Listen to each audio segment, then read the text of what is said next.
Feed me. Feed me more. Feed me more. Feed me more. Feed me more.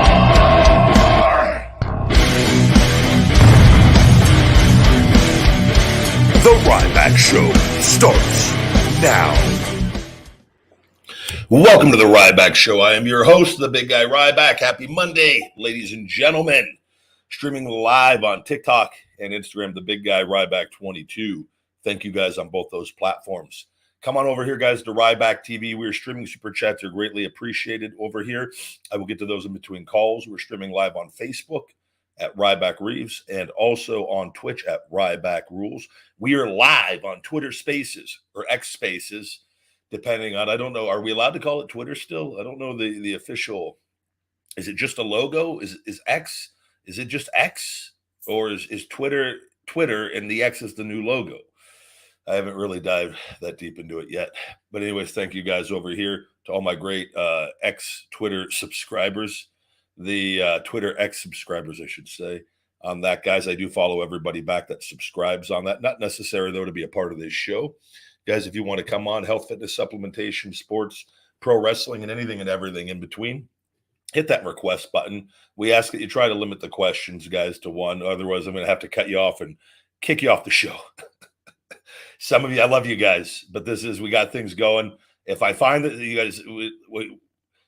guys got to remember when we do this, not everyone wants to hear about everybody's day on here of people calling in or things of that nature. And, you know, it's great. But I've got a time frame. I try to get the show in. I want to get people on, get new callers on with this, guys. So I just ask if we keep everything is the chit chat, just keep it to the damn questions. Or if it's a statement, make the statement right with that. Or you know what it is? Come on, common sense, guys. I know it's not as prevalent here in 2023, but work with me a little bit here. This show, guys, available on all podcast platforms. iTunes reviews are greatly appreciated. If you've got a moment to leave a star rating and write a review, I thank you very much on that. It really helps out the show on the audio platform charts. And so be it. This show is brought to you by Feed Me More Nutrition, my premium supplement line sweetened with stevia and monk fruit. No harmful artificial sweeteners or colors like those other guys. Vegan friendly for all people, men and women, he, she, and thee, feedmemore.com. Vegan friendly just means we use ingredients like capsules and different things, guys, that don't use animal products on that, so all people can take them. It does not hurt or help the performance of anything on that. It's just an extra step to make the supplement available to everyone, called good business practices with all of that. New customers can save 30%, discount code RYBACK30. That's getting ready to go away pretty soon, guys. With that, so if you haven't ordered yet and you want to get that first order, save 30% with a one-time code RYBACK30. Returning customers save 20%, discount code FEEDME20. And all orders had a noise on Twitter Spaces there. I don't know what that was. I'm not used to that. All orders come with a free Feed Me More Nutrition premium shaker bottle, guys. Compliments of the big guy Ryback. Drinking in my finish at BCAA'S and I didn't screw my lid all the way. All right, just took the dogs for a nice walk. It's overcast here in Vegas. I had a nice email this morning from a company that was interested in me signing over my likeness so that they can create artificial intelligence, AI content with me using my name and likeness. And that I was, they could assure me that I would be protected. And I just, so you want to use me, my image and my name to create AI content to make it look like I'm saying that. How in the hell? No, block, move on. I don't like where things are going, and with the whole artificial intelligence. And iRobot was on the other day. It's even scarier watching it in 2023 than it was watching it when it initially came out with Will Smith. And what scares me is we have so many sheep in this world, and people that portion of people that don't have common sense. That have reproduced, and this has gone on for generations and generations of where we are outnumbered, where common sense and sarcasm and other normal things, attributes for people are not so normal anymore. And where, you know, AI accounts can be created Okay, Twitter Spaces. I really want to know why this keeps making little sharp noises at me. I'm doing a podcast here. We don't need little sword noises or whatever that is. Hold on. I can manage my background.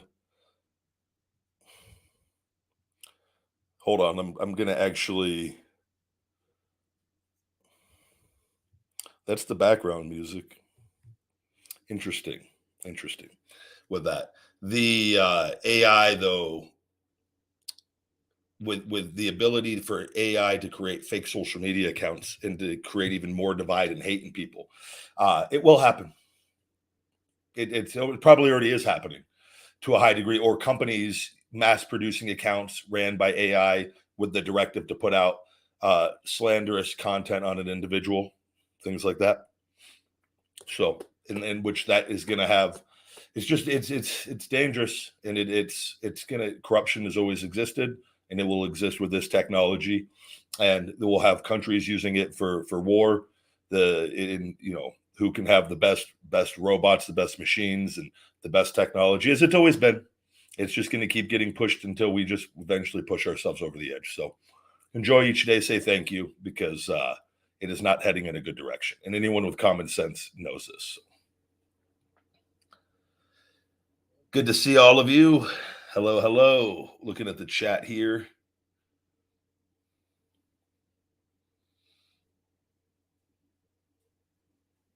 Good to see all of you guys. Thank you very much. All right. Jump into the show here. Let me take a look at some of these accounts. Bring on Luis for a question.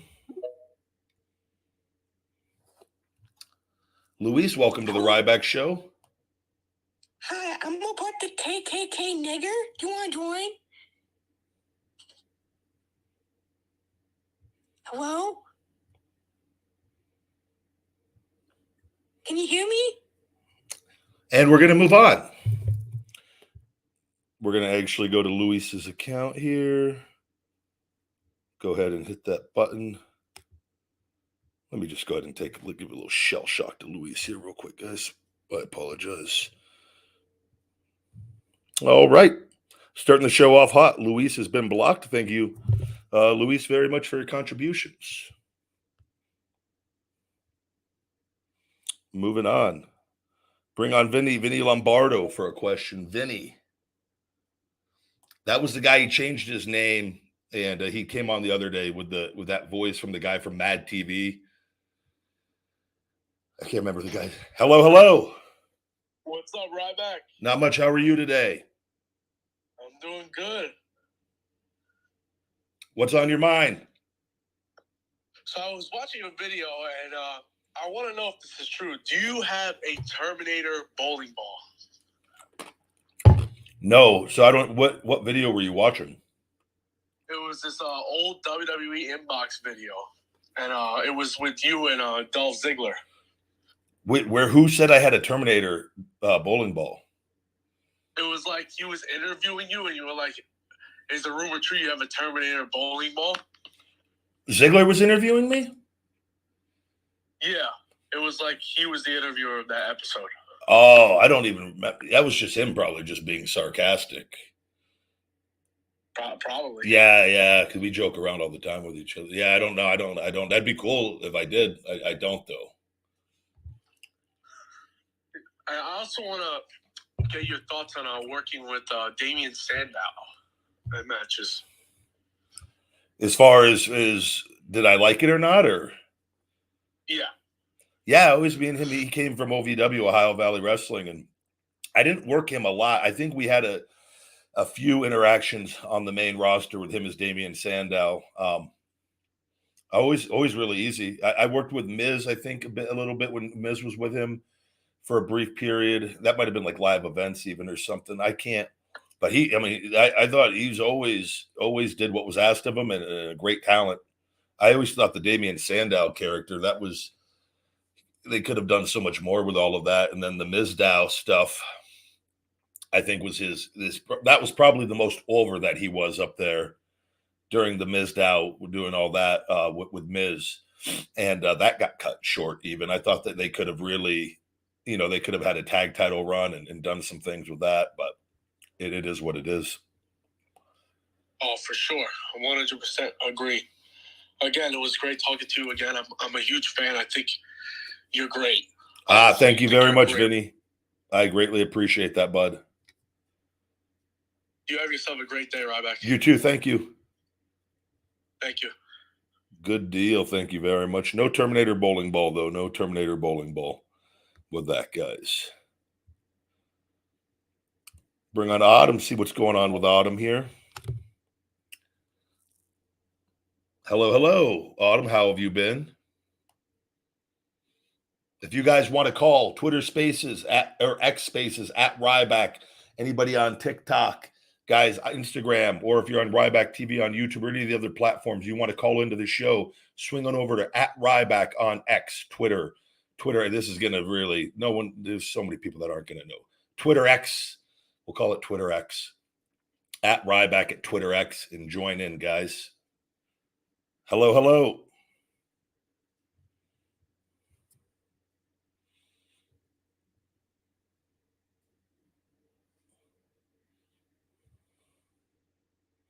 Autumn, are you there?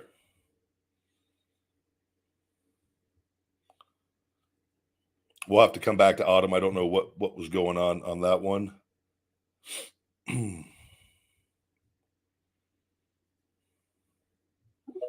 Darkle, bring in Darkle here.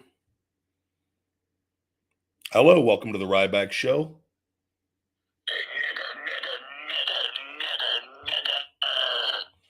Hello, welcome to the Ryback Show.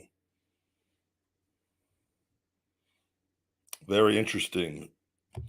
We've got the trolls out in full force today. Appreciate it, guys. That one is blocked as well. Thank you very much.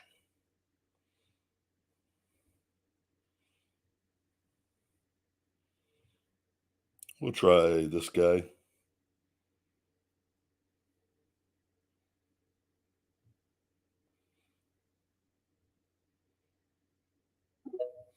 Moving on. AI Mondays in full force, yes. Hello. Welcome to the Ryback Show.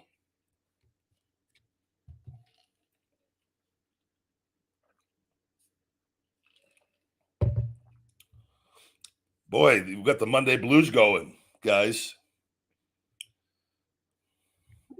Bring on Jacob. Rolling right on through. What is wrong with people? Yeah, don't even get me started. What's not wrong with some people? Hello. Welcome to the Ryback Show. Oh, what's up, man? Big fan. I just have one question. All right. Why'd you stop doing the WWE again? What happened? Why'd you stop doing the WWE again? Wait, I stopped doing the WWE? Yes. I was injured and hurt, and there were a lot of things going on at that time. But the main thing is that my back, I needed what I didn't know at the time, but it was connected to my ankle injury. I needed a 5-disc fusion. My discs were worn out. And that was from an ankle injury with the peroneal nerve running into my back. And they were pumping me full of Toradol 4 or 5 days a week and cortisone 3 times a year, which into my shoulder, that ate away all the cartilage in my right shoulder, which I never needed. And so I kept inquiring. I kept trying to tell them that something was not right. Unfortunately, and I didn't take myself off the road. I was trying to lay hints. I'd had multiple conversations with Hunter, and they'd offered me a new multi-million-dollar contract. They wanted me to sign over my trademarks. I got Vince to agree to more money on it. I wasn't happy with the other parts of the deal. I knew I had to get out of that environment, and I literally just got up and left at TV. And I told him to take me off the TV show. I was asked if I wanted to go talk to Vince. I said I never want to see him or talk to him ever again, and I left. And then I've got myself healthy, and then that was when all the games and the BS started. As far as them slandering me, putting out all the fake content on me, and trying to turn some people against me and whatnot. But we've ridden through all of it, and better days are ahead. And another quick question: what's your best moment that you had in the WWE? Leaving, walking out, gaining control. I will say this till the day that I die: that was the most empowering, best moment of my career. With that is when I took full control of everything. With that. Outside of that, I always say that the first Hell in a Cell main event was a really cool experience. Thank you so much, Ryback. You have a good day. You too, buddy. Thank you. Good deal. Thank you. Thank you.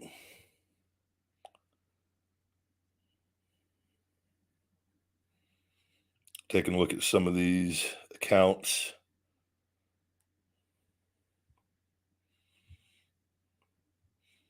I always got to be careful with the new accounts as well. We'll try Jan, this person again. Hello, hello. Welcome to the Ryback Show.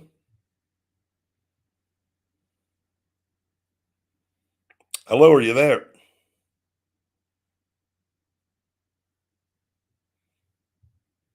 All right.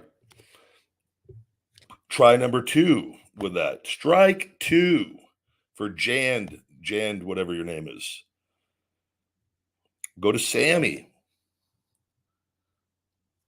Sammy, welcome to the Ryback Show. Hey, Ryback, what's going on? Not much. Just enjoying this fine Monday. How are you? I'm doing pretty good. I was gonna ask you some 2 questions. Okay. I had. The supplement that you recommended to me, the Mocha plant protein. Correct. I was gonna get it, and I'm gonna get it very soon. I wanted to know more information about it before I get it. What do you want to know about it? Like, do I take it every day, and does it make me build a good plant for like the protein supplement like that I need? Yeah, so ideally you take it whenever you would to hit your protein requirements every day. I consume it every day. I have it as part of one of my meals with that. I have it right after the show actually. So if you're trying to hit, 200 grams of protein a day, you have 3 or 4 or 5 meals, how many ever meals that you have. And and a lot of people like to do their protein shake right after they work out. With that, I always do it before, and I do a real meal because I have access to being home really quickly to cook a meal. So it's up to you, but ideally you would take it most days with that 2-3 scoops, whatever it is, maybe 2 scoops, depending on how big you are. And I do mine with a little peanut butter, and you use it to essentially hit your protein requirements every day. It's a way so that it makes one of your meals a little easier. Or it's good to have it. Like if you have to go on the go, you can put it in a shaker bottle and you can save it. You can put it in a refrigerator. You can just put powder and then put water in it later. If you're like on the go and you're not going to be able to get food, or you think, you know what I mean? Or you're going to go a while without eating. So it comes in really handy to have that. And it has all the amino acids. It's just like, it mixes like a whey protein. It doesn't have any of the bloating or the gassy side effects that whey can have that a lot of people get. So I love it. I think it's just a matter of, and then, and research shows that people consistently that have more protein in their diets, they look and feel better with it. And it's one of the best ways to control our hunger and to essentially have more energy and to look and feel better. And the more protein that we consume that within the range that we need, our ideal range, it helps us build more muscle, which can help burn body fat and increase our metabolism. So those sorts of things come over time with consuming a higher protein diet. But yeah. And we've lost Sammy. Sammy is gone. I don't know if Sammy didn't like that information or not. Sammy has dropped off the radar altogether, or he loved it and he's going and buying it right now. Feedmemore.com. What happened to Sammy? Sammy just completely disappeared. Bring on Twitch here. Twitch, welcome to the Ryback Show. Hello? How you doing? I'm doing well. I don't know why my volume just dropped out of nowhere. You sound great over here, so you're all right. Which is great, but I can barely hear you, and I don't know why. I don't know. Weird. Didn't happen the last time we talked. Okay. Anyway, how are you doing? It's good to hear your voice again. Thank you very much. I appreciate it. What's on your mind today?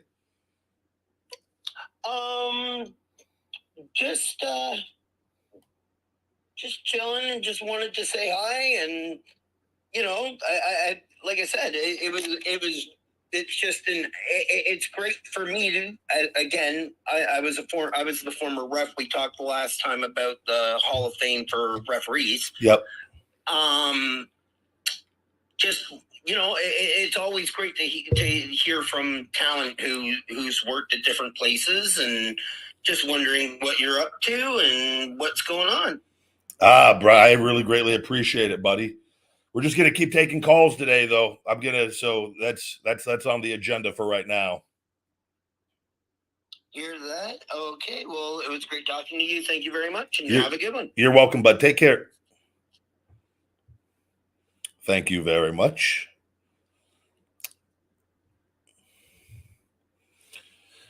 Interesting. The Luis guy somehow found a way. Did that not block? Oh, there we go.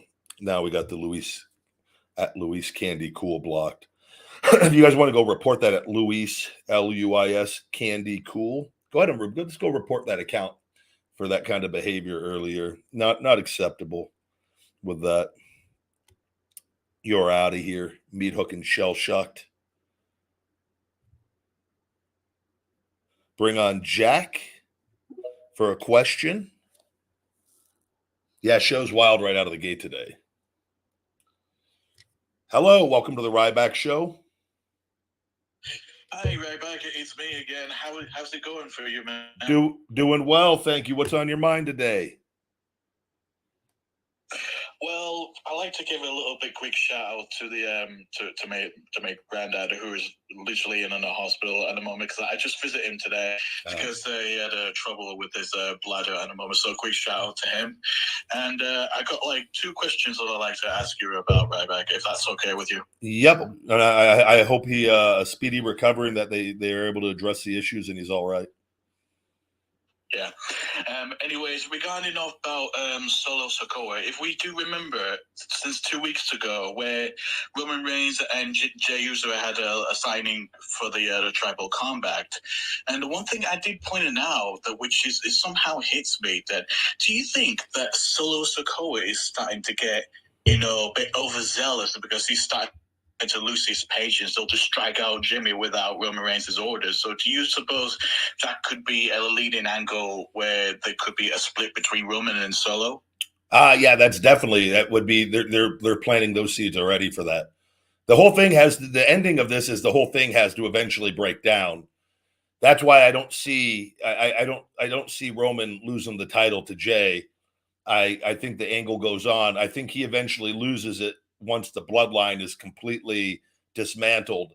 And I would even suspect it would, him and Heyman possibly having issues if they take it down to the wire with that. They could milk that, you know, where he's lost the entire bloodline, and then eventually whoever they're going to choose to be the one to take him out, you know, he's all by himself with it. And that's what the way it's gone. I would take it to the very end, and I would anticipate that's what they're doing, but we'll have to see. But yeah, they're planting those seeds with Solo for sure. Yeah, just as I expected, because I knew his recent behavior with Solo Sikoa is starting to build up the frustration again. Zealous and losing patience, because it's like I said before, because he was starting to, you know, attack Jimmy without Roman Reigns calling that order. So I think I could potentially see that could actually happen. And my second question is regarding of the music composers, which my only problem is with the music composers at the moment is that I like that when they gone back to the at the late 2000s and over to like 2002, where they started like borrowed the famous music composers somewhere like it. Because I know 3 superstars who's sharing the same composer, like Dolph Ziggler, The Miz, even Cody Rhodes shares the same band Downstay, you know, because I just wish the current music composers would actually, you know, like performs a realistic songs a bit better. Yeah, I'm a little shocked that wrestling hasn't been more, and they've done great. There's a lot of great themes. Jim Johnston was the man with WWE as far as creating music to connect. And I'm so grateful that he had part in my song with that, because it really connects. And I feel like it's such a big piece. But I'm shocked that they haven't like sought out more big bands to do individual songs for talent. And I'm sure it has to be just a financial issue with the rights on like iTunes and things. I'm sure that there's some sort of, it has to be a monetary reason that they're not too excited with that. But I mean, they have done it with certain people, but like, I definitely think, with the way music being as big as the music industry is, and music being such a big part of everyone's lives. And yeah, I don't know. I always loved it. Like when, into like, remember in like when Disturbed did Stone Cold Steve Austin's song. I love that version of Stone Cold Steve Austin by Disturbed.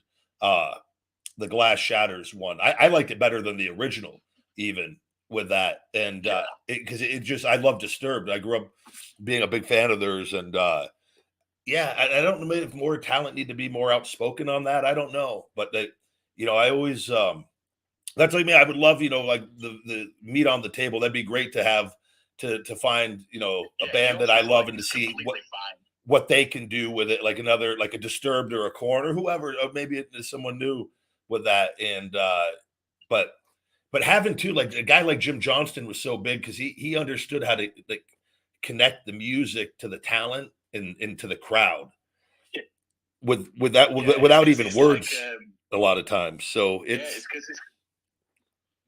yeah, sorry, because if I interrupted, because I was trying to point it out, because it's more like it's like creating like the actual realistic music. Like it's not like one of those what we got in the current days. It's just like the same lyrics over and over. Yeah, it's just, it makes it very realistic to make it like as an actual real song. Because I got a lot of people saying that now the WWE theme music these days are not just somehow realistic theme songs. Like they're saying, are they really that type of music that we're listening to? Because they're not even, selling out in CDs or anything like that. Because yours is, however, meat on the table, because that was a really, really solid song, by the way.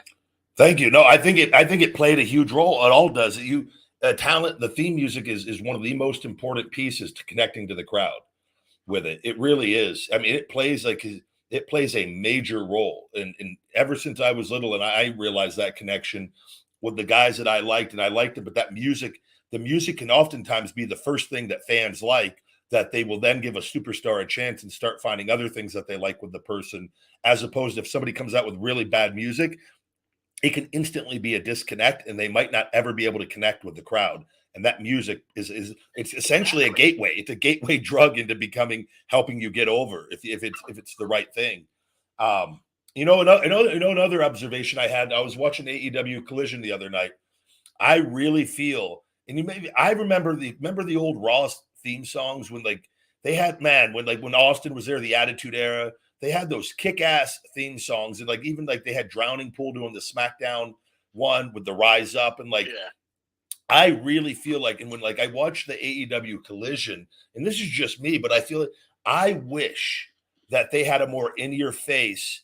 I wish it was more of, they had like something just kick ass, and it was like we're number one, we're here to take over, sort of like vibe, like it's our time. Like that's like that. When I watched that, I wanted something to like get me amped up to like, we're gonna take over wrestling. Like I want them to bring it to WWE. Like Elton John doesn't make me feel like let's kick ass.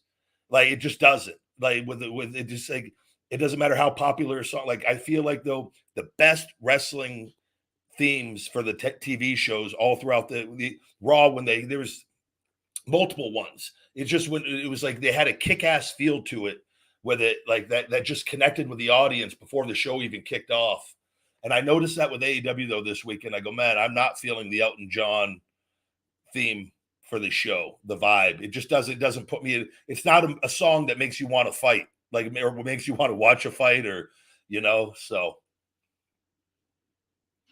Yeah, that's exactly the point, because that's exactly that I was thinking. Because even if I were in WWE, I would do absolutely done the very same thing as you was like predicted. Because like like a theme song that actually connects, that it makes it mean something. That the more that it keeps, getting louder, or in other words, like the more it's getting a little bit more famous, the more the crowd will start singing along.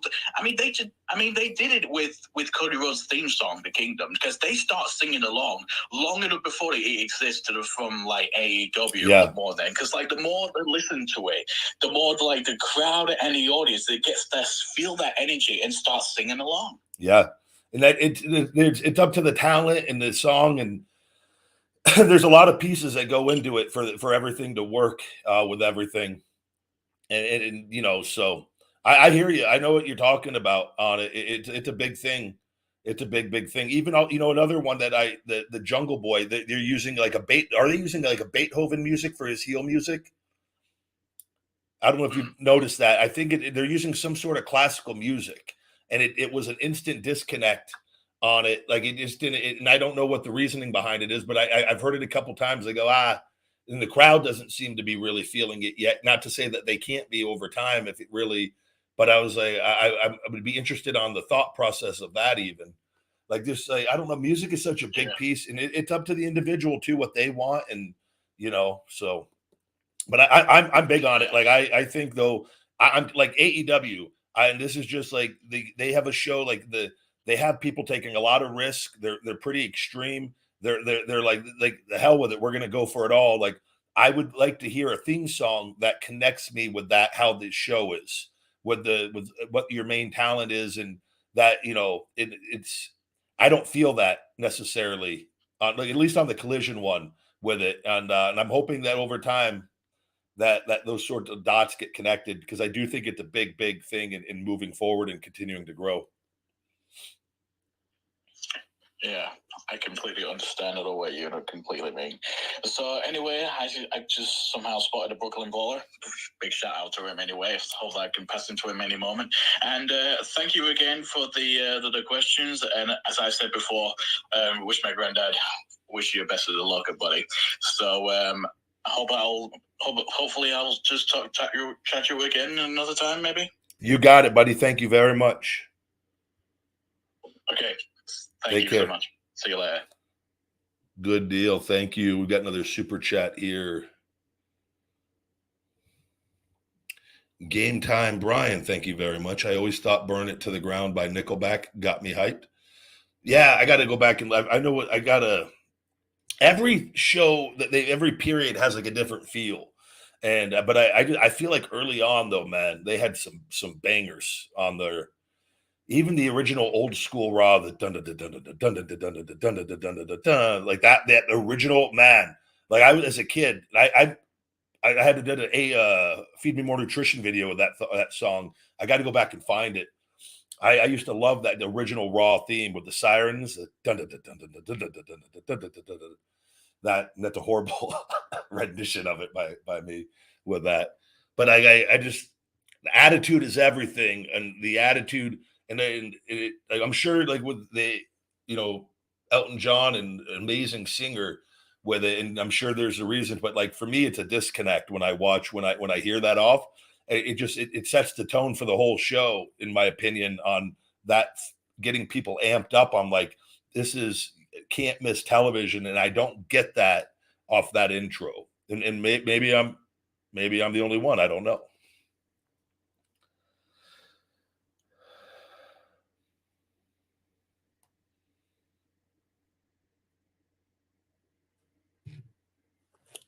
Moving on.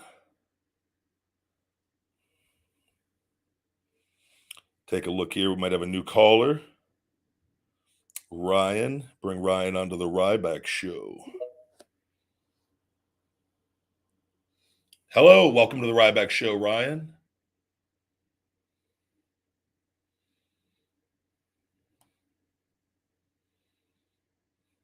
You just got to hit that speaker at the bottom left. Hey, how you doing? I'm well. How are you today? Not too bad. Is there a general topic, or are we just chatting, or whatever's on your mind today? Whatever questions you might have. I have two questions.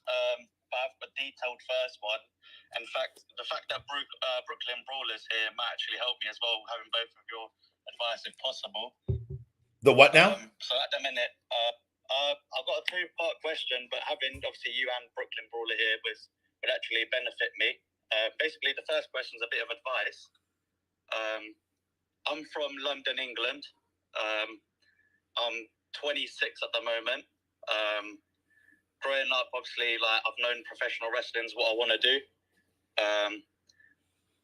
Like growing up, I grew up quite poor, so I didn't really have many opportunities to start when I was younger. I suffered with depression, so that set me back a few years. And then I got into a couple sort of toxic relationship with a few women that didn't really put me in a good place. But I'm in a healthy sort of space now with a good partner. And I'm proper pushing now to start training, to proper push to, obviously, the end goal is to get to WWE. So basically, I just wanted some advice on how to make it. And obviously, if my age is going to play a factor into it, because you've got guys like Pete Dunne and Tyler Bate who started at a very young age, who obviously grew up in the UK like me as well. They started at a young age and got a jump start ahead of me.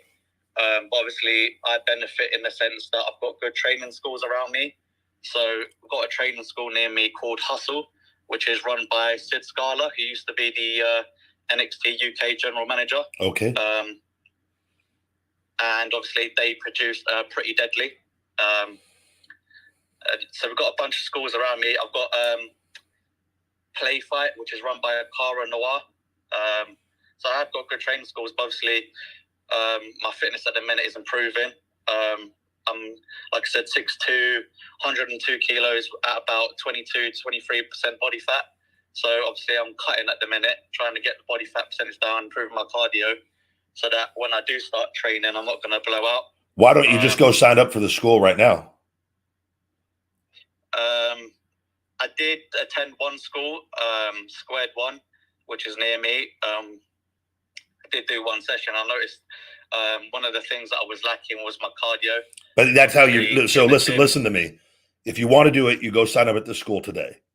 If not, you're going to keep making excuses. I'm telling you point blank. You're going to either throw your life away making excuses, or you're going to go sign up and go do it. The way that you improve your cardio is you do that on your free time, and you go to the school and you learn and you get better. And you're going to fail and you're going to make mistakes, and people are going to tell you suck, and you just show up every day.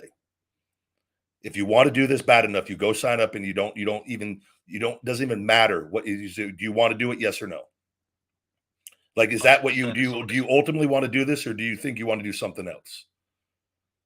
No, 100% no. So all you got to do is you pick the school you want to go to, and you go there, and you understand that you're not going to be a polished product. You're not going to be ready to go right away. You're going to go and you're going to give it everything you got every day. And then you're going to improve on your spare time if you're going to want to do this or not, or you're not, and you won't make it. It's honestly, this is as simple as, and like I could tell when it's like me. It's like when I get to get cleared, I got to go to the school. I got to get ready and I got to go.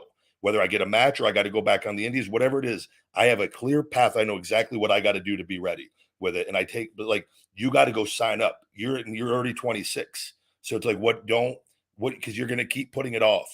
If you're like, oh, I got to get my body fat down, just go sign up. You're healthy, get in there, get in the system, start getting experience.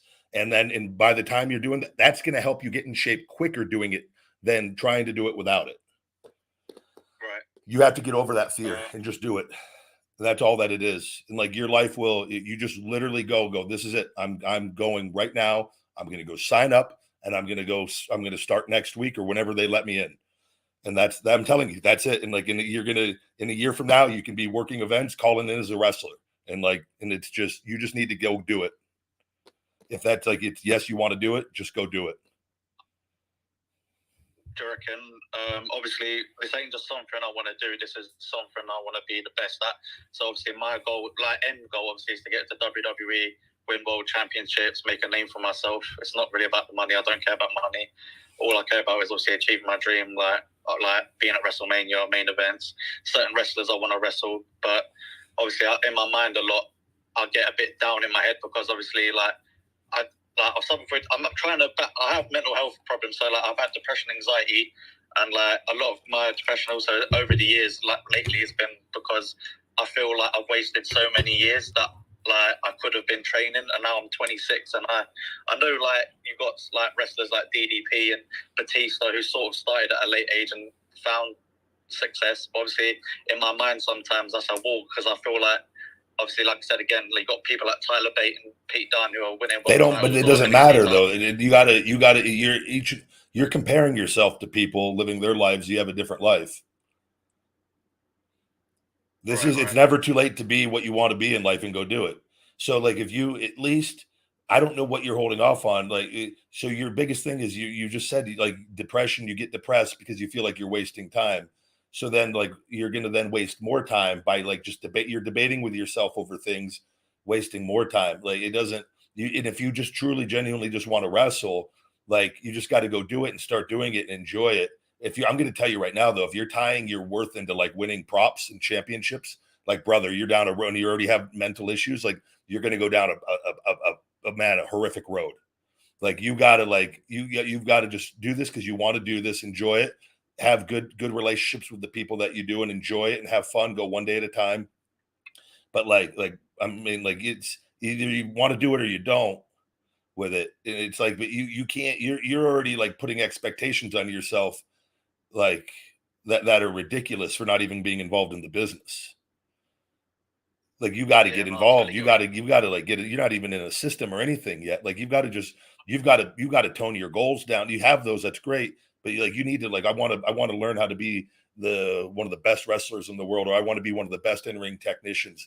And like, you got to give yourself some like something that you could like other than like being at WrestleMania, winning championships. That's so far down the line of like, there's so many pieces in between that with that. You gotta, and if you want to be a wrestler, you're going to realize that's all out of your control anyways, winning that stuff. So you got to have a love for just being, wrestling, entertaining, the whole deal, that you just want it to be a part of your life.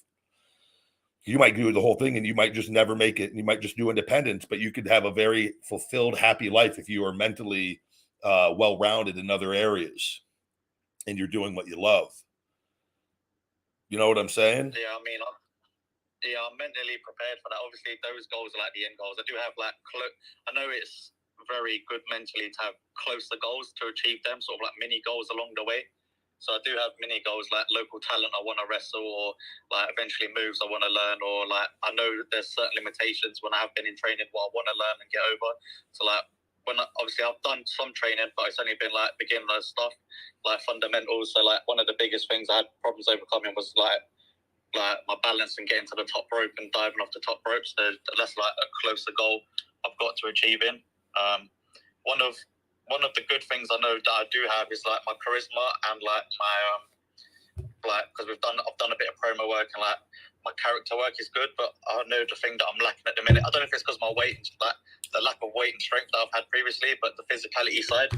But obviously, the good thing I know that I have, like one of the positives, is my charisma, my passion, and like my promo work. So that's something that I can benefit off of. Is there anything that I can do eventually when I do get to like work indies, where I can sort of put myself ahead of others and stand out? Brother, you got to go sign up at a wrestling school. You're worried about something that you need to go sign up at a school and start training every week. You don't even know if you're going to make it past that part yet. That's where I'm like saying you got to go just sign up and get in the going and seeing you don't know if you're good at promos or have charisma yet. You haven't worked any matches or done anything in front of crowds. Like you got to get going and just start your career one day at a time and go sign up if you want to really do this. I'm telling you, like if it's not a financial issue and it's just more of a mental thing, just go sign up and say, when do we start? And then you start scheduling your day around that and going when you can.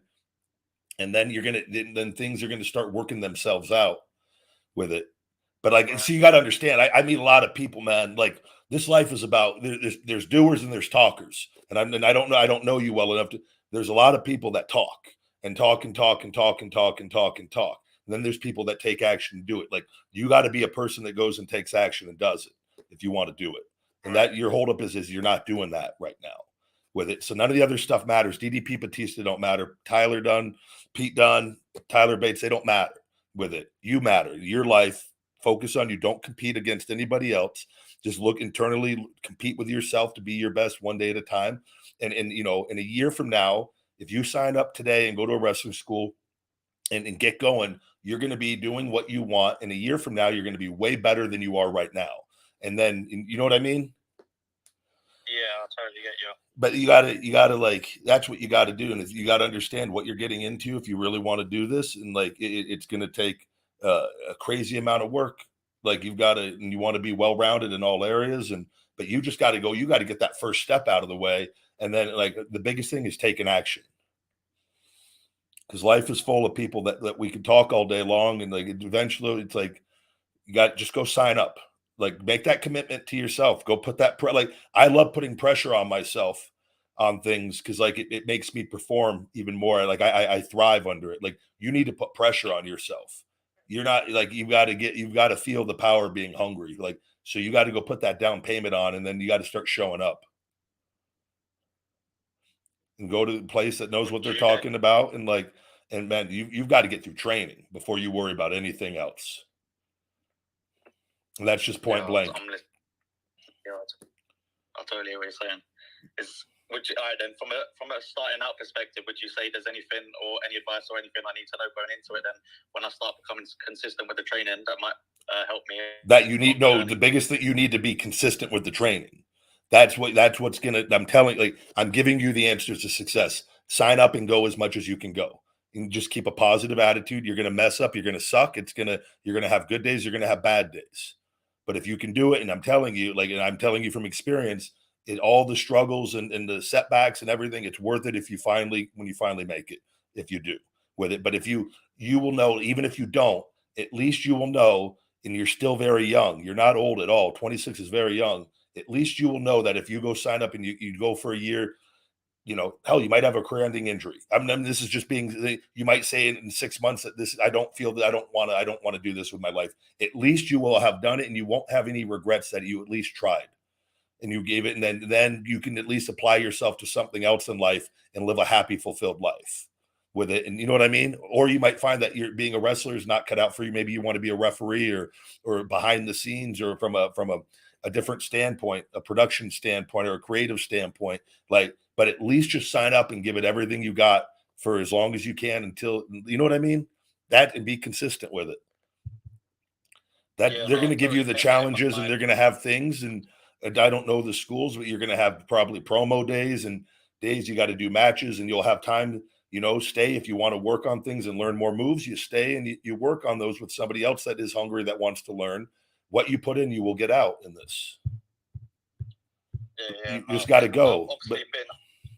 I've been humble with myself, so obviously I know that down the line, obviously I know I'm hungry for this, but obviously I know down the line that at some point maybe I get mentally drained, or I know that I might find that this ain't for me.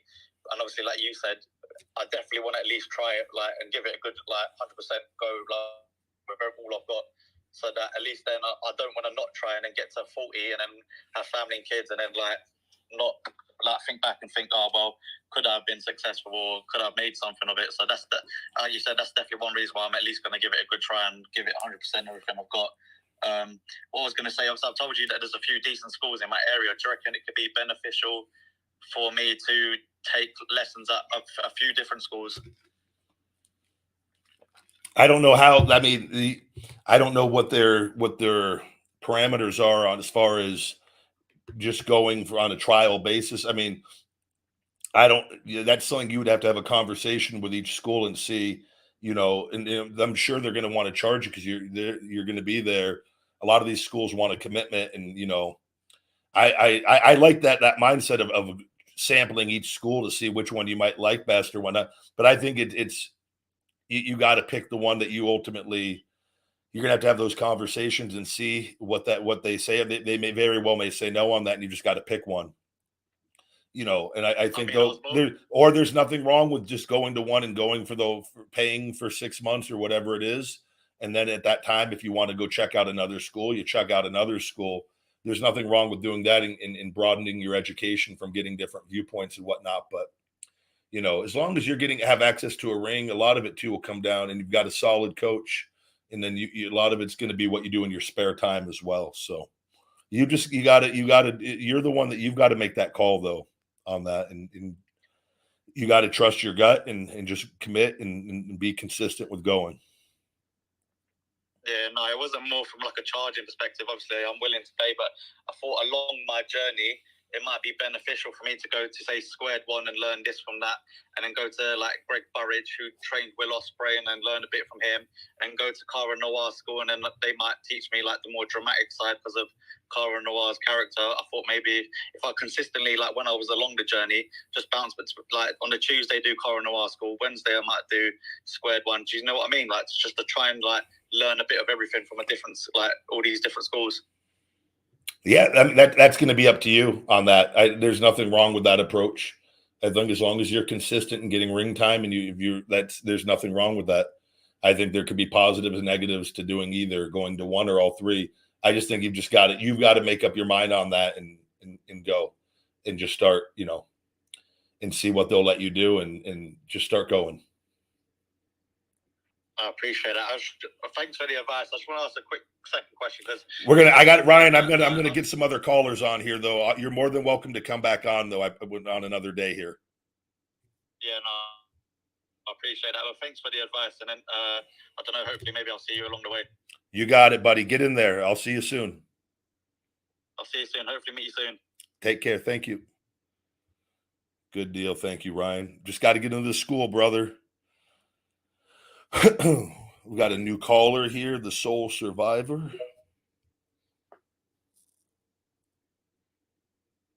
Hello, hello. Welcome to the Ryback Show. Hey, man. How's it going? Can you hear me? I can hear you. What's going on?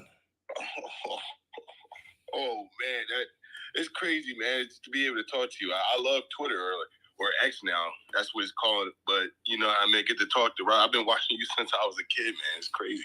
Thank you very much. I appreciate it. Yeah, the name is thrown. I'm still, I don't mind it at all. It's just different. It'll take a little bit to get used to it. I mean, yeah, it's definitely throwing a lot of people off. I was listening to what you were saying to the other guy, and he was definitely right about going out and chasing your dreams. You know, I've been doing that. You know, I'm a professional wrestler now, so I've been at this place called H2O Hardcore Hustle Organization, based up in New Jersey, run by Matt Tremont. You know, I've been going on for about a good 2-3 years now. It's been amazing, the time of my life. And I can say to that guy, definitely, you know, if you just get a chance to, you know, there's so much more things about just trying to achieve your dreams. We're all trying to do that. But it's the small things about just meeting people, learning stuff, getting to meet some of your heroes, getting to talk to people. You know what I mean? It's the small things in between that you can really enjoy too. Yep. And, you know, it definitely, I was that way, but I'm like 22. And, you know, I'm hoping by the time I'm 30, I can get to the big leagues. But that's up to, you know, whatever. But, you know, if I could ask you, you know, any advice, we're starting out about 2-3 years in, and then you're trying to brand yourself. You know what I mean? Any with advising, calling to get merch or anything like that? I just think it's understanding of like who you are, your character, social media presence with that, and getting independent bookings and getting experience. And I could tell you, I think the goal should be to obviously, in whatever, or for most people, is to get to TV on one of the big promotions. So like I would use the time now, like this is physical acting with this. So use this time that you're where you're at and getting bookings, and like view every wrestling gig it's a role, and learn whatever your role is going to be for each show. You don't got to worry too much about things like winning and losing and things like that, and you can just enjoy the process and get as much experience as possible. But try to figure out who and what you are. And you know, the bad thing too, though, in this, it's tough because a lot of things, we live in a day and age, and with the social media, there's a lot of people that will also can steal stuff. And so it's like, so, you know, maybe on something you keep a few things in your back pocket. I think it's always smart. Like or it just, there's different theories on that. Eventually somebody else could take it anyways if they have the same thought. But like, I just think it's just keeping a positive attitude, man, and going one day at a time, is because it could be a negative business and a lot of negative people and BS, and really try to just enjoy and have good people around you, and is the best thing I could say. And work hard, man. And what you put into it is what you will get out at the end of the day with it. And things will fall as they may when the time comes. But I would just say, just enjoy the experience and stay positive, but understand, try to figure out who you are as a person, and incorporate parts of that into your character over time. Yeah, that's another question. Do you think so I'm coming through the independent scene, the independent wrestling nowadays. I've been really thinking about this one. Do you feel like social media has given independent wrestlers nowadays more chances to make more money than they did compared to back then? Or you feel like having to have social media, have your own platform that can help you make more money as an independent wrestler more so now today than maybe a few years ago? Oh, I think definitely with social media, there's ways to monetize that, and especially too, like a lot of the women, but this with men too. But women can do like, and I see there's like other, like they do it the classy way with the OF. I'm not going to say the name because I'm on TikTok. The with the OF accounts where they don't do like full blown content. They just keep it they keep it classy with it, and they get people that subscribe to them, and they can actually make quite a good living, probably even better than wrestling if they hustle correctly on that, and to help pay the bills, and with things to help kind of as they work their way up the independence. And they're not doing anything that's gonna, they keep it at a certain point where that stuff is all right with that on that end, and then they can just delete the accounts, and nothing out there is gonna ever hurt them because they don't go past that line on that. But like, as far as like men and stuff, it allows fans to have a relationship with people that are going to follow you on your journey along the way, and you could build your followers up over time with that. And they a lot of them, they can follow the journey, and they could support, and with merchandise and different things. And if you learn how to you get shirts, you work your way up and you get a shirt on one of the platforms like the pro wrestling tees or whatever it is with that, there's more ways to monetize now than ever. Yeah. So. No, you're definitely 100% right on that. And I was thinking, do you think promoters also look at that when you say that this person, he may not be, he can't do all the flippy stuff you can say, he's not like the other average flippy guys who, they wrestle this type of way, but, he brings a different type of aspects to the game, his promo work, or maybe, his promos, he's able to promote for them if he got a platform that, he can use. So say if maybe I don't focus on the wrestling aspect of the game, but I focus more towards character work. Do you think that promoters will look at that? Or is it like, do I have to have a certain amount of following for promoters to look at me so I can get booked that way instead of them trying to book me like the basic way where you got to get viral doing crazy shit? Well, I don't think you got to just do crazy stuff. Depending on how you look and how you wrestle, there's so many different styles with that. I don't think that's, brother, I think you can make more money not doing the flippy stuff with it. Yeah, I'll take this to my deathbed. My style draws more money than any other style, and not just me, but the hybrid power wrestler, the guys. Roman's a hybrid power. The guys, it draws more money, and the more well-rounded you are at everything, the better it is. But like it is, so you don't need to be doing that. It's great. The guys that do that, they can do their thing. If you don't do that, that's fine. With that, you've just got to know who you are and have an identity. You want your charisma and your promo work to be as good as possible. All you need to do, and I try to tell other people this, Matt, like if you're a bigger guy or you're a guy and you have a certain style, you don't have to do the other guy's style. Like they can do their style, you do your style, and you find a way to mesh them together and in tit for tat and tell a good story and have a match. They could do some of the crazy stuff. And if you're ever uncomfortable with somebody doing something and you think it's going to possibly can hurt you, just go, yeah, I'm not comfortable taking that or doing that. And you try to come up with an alternative on something, on different things with it. But like, it's like the guys, I've seen the videos surfacing on TikTok and the IG with the guys that literally dove, and he did I think he did a splash on the guy's back as he was on all fours and like completely. Oh, yeah. Like the double stop. Yeah. Like, hey, those guys want to do that, great. But like, let's have some common sense. I can tell you that's not good for the human back with that. Like, we're not doing that move in that position right there. It's one thing if you're even if you're flat on the ground on that, like that's not going to go well. That's not good. No chiropractor would condone that. Like you're talking about severing the spinal cord or causing a severe disc issue, something that you're like, so you just got to know who you are and know like how to, man, wrestle safe and you can get booked, man, and work guys. And it's, you know, you might not here and there, you might not get booked on certain things, but like, just have a good attitude. You don't have a bad attitude with anyone on anything, but just always have alternatives for things. And you don't have to do crazy things. This was never a thing before. It's just now we have guys that they're not smart enough to understand psychology. So they're doing crazy things because they're not smart enough to understand how wrestling works. This is all that's going on right now in the current scene. It's guys that they don't have the intelligence to put together a proper story. So we'll just go wreck our bodies. You don't have to do that though, if you know how to do this. But it takes more work. And so apply yourself to all areas. Go in there. There's 1,000 moves you can do at any given time with things. And most oftentimes the craziest of things don't always get the best reactions. And it's, you know, there's also, you have to live to fight tomorrow, and you've got to live to pay your bills and support your family. And so don't adapt. You don't have to adapt to that mindset. Now I will take that to my deathbed on people that think that you have to, just because there's certain people wrestling like that, let them. They're not going to last long anyways. Do your thing and figure out who you are, your identity. And over time, you'll start getting booked and you'll get a good reputation and you'll do good business and that will start growing. Man, that's great, man. I mean, I only got one last question left, you know, for you, because I'm still a big fan. You know, do you ever think you could see yourself back on national television? You know, because one of my biggest, when I was a kid, I think I was like 13. You know, I was watching on USA, you know, you just debuted. I know you was going for CM Punk's world title run. And he was like, it was right before he lost the belt to The Rock, and the Shield came and fucked it up for you.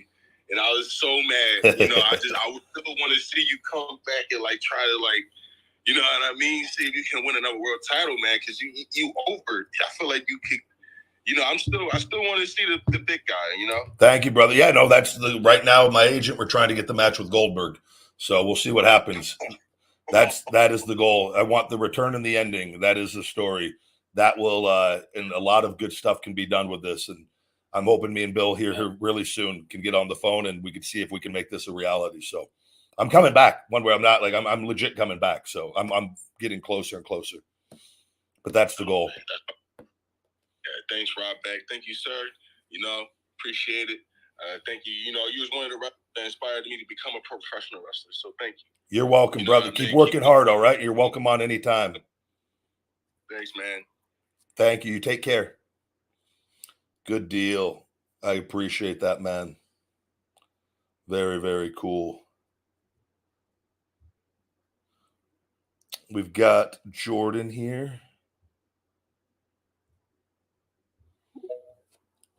Right before Jordan, let me get his Nino. Good to see you, Nino. Hey, Ryback. Glad things are improving with you. Just posted my latest order I received earlier today. Hashtag feed me more. Thank you very much, Nino. Feed me more nutrition, regular, faithful since the beginning. I appreciate it very much, brother. And we've got one more super chat here. Kevin Miller, thank you. How was Lesnar backstage? Did you talk to him? He was great backstage. He used the same workout bands, and we would talk occasionally on things. He was always really good to me though on that. Never had any issues. Didn't talk a ton because he wasn't there all the time, but we did have interactions and always very positive. Hello. Welcome to the Ryback Show. Hello, how's it going? I'm good. How are you? I'm good. I used to watch you in the mid 2000s. Thank you. Yeah, I remember you when you did the Tough Enough Body Slam Challenge. Yes, that was good times with the Big Show. Yep, the Big Show. Yeah, it was like I missed that era. I missed the golden era. I missed the classic era. I just, time just flies, doesn't it? It does. Things change, things evolve. I find myself, man, I was watching the other day, there were the highlights from the Mr. Perfect Bret Hart match, the SummerSlam match. Matt, I just stop everything I'm doing and like I watched the whole. It was like a 3 or 4 minute highlight reel of like the best things, and I just go, man, like I love wrestling. I could watch that wrestling all day long. With like how well they even Bret Hart just taking turnbuckles, everything meant something, and like everything. Just it wasn't at the level of no selling that was going on. I'm more of a fan of that style than I am of certain people today with it. So, but my thing is people are going to do what they're going to do. I can only bring my flavor to the table and control what I can control. So, or like the match with Warrior and Hogan. Bro, there's so many of them, man. There was a match with Warrior and Macho Man. I think was another SummerSlam match that was absolutely. Man, there were just some of those things, but like there's different things, man. Everyone has their style, their different thing, but the question is though, which one was the greatest of all? That's the question, because they all were great, but which one is the greatest? There's no correct answer to that. There's 8 or 9 billion people on the planet, so everyone's going to have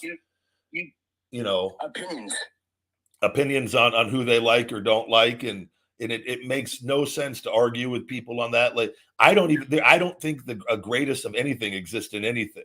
Whether I think there's so many different greats and different people are the greatest in one area or greatest, like it's just, man, I'm more of just appreciative of people, like anything that I'm a fan of or watch, whether it's wrestling, football, baseball, basketball.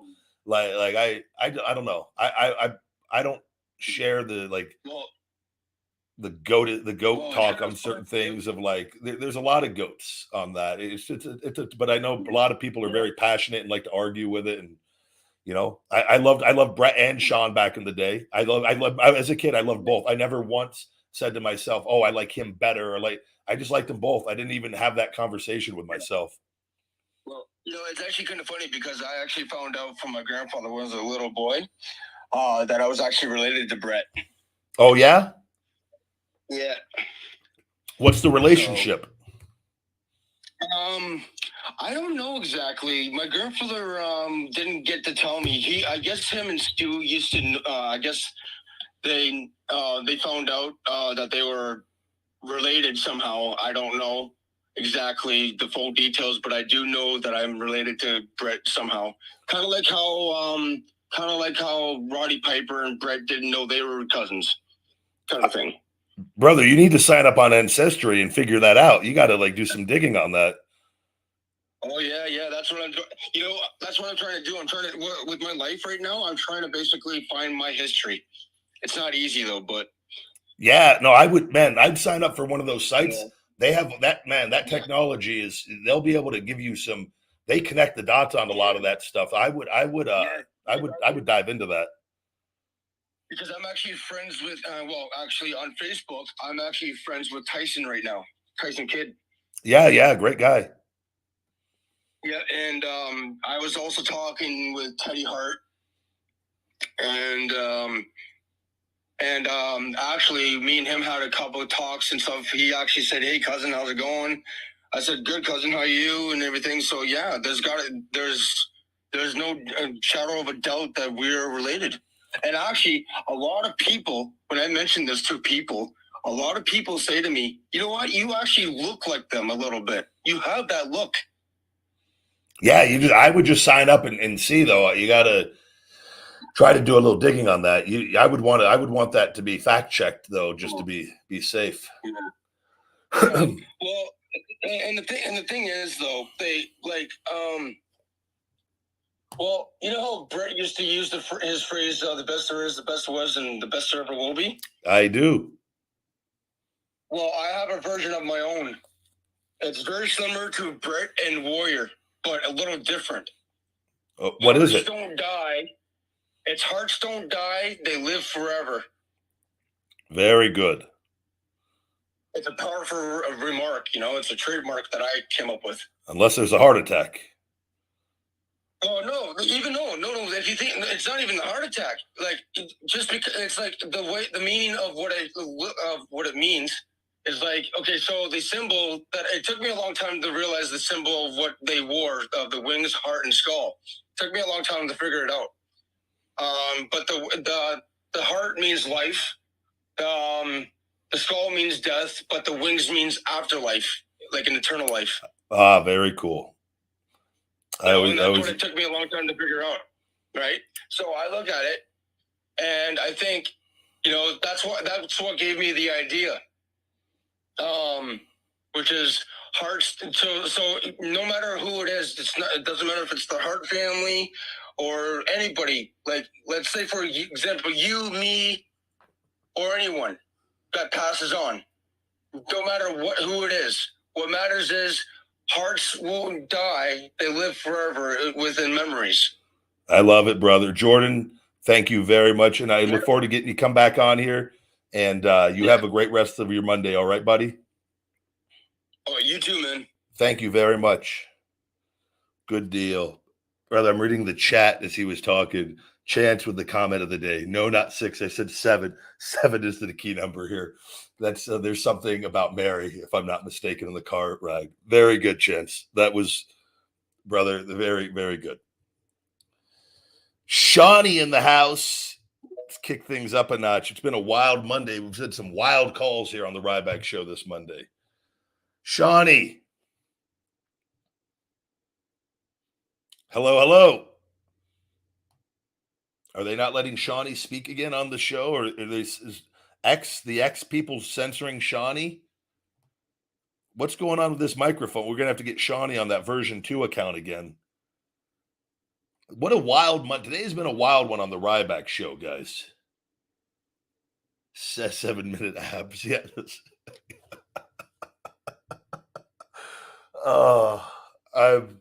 Thank you. Little things like that make me enjoy the show even more. Shawnee, I can't hear you.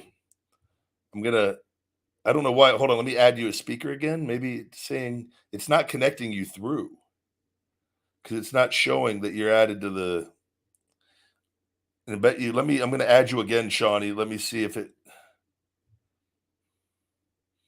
I hit invite to speak. Nope. Did I hit invite to speak to you, Shawnee? I don't know if it's gonna. Oh, here you are. Second account. Shawnee Ryback. Big guy. Buddy, what's going on with this main account? Yo, I swear to God, bro, they don't want me talking to you, man. Yo, I'm literally talking to you, like, through the app, and, like, I can't hear you, but I could talk. And, like, I guess you're not hearing me either, right? I can hear you. Wait, you can't hear me? I can't hear you, like, on the other account. Like, when I tried to, when I click mic is off, when I unmute myself, I can't hear you all of a sudden. But you can hear me on this account fine. And now I can hear you perfectly. That's so crazy. Bro, that is the weird. This is big guy. Oh man, I just had to listen to the last 10 minutes of some guy thinking that he's a Hart brother. I just wanted an ancestry report. I'm not trying to be the bearer of bad news. I don't know. I wanted for his own good. I want him to check because it is easy to get. I don't want him living a life and 10 years down the road, he finds out he's not a Hart. He's a Hickenbottom. He's related to Shawn Michaels instead. And then there's this huge breakup between him, Teddy Hart, and Tyson Kidd. I'm just trying to do the right thing. I make the joke.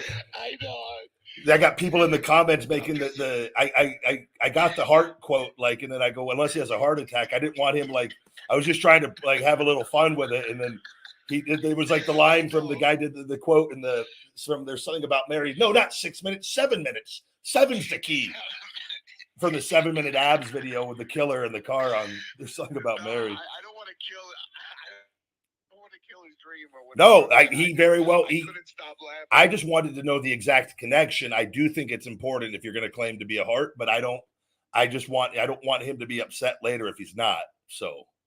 Of course, yeah. A big guy. I took one of those those tests that find out where you're from. Yeah. 23andMe, and it found out. It came back I have the blood of the Mandingo tribe.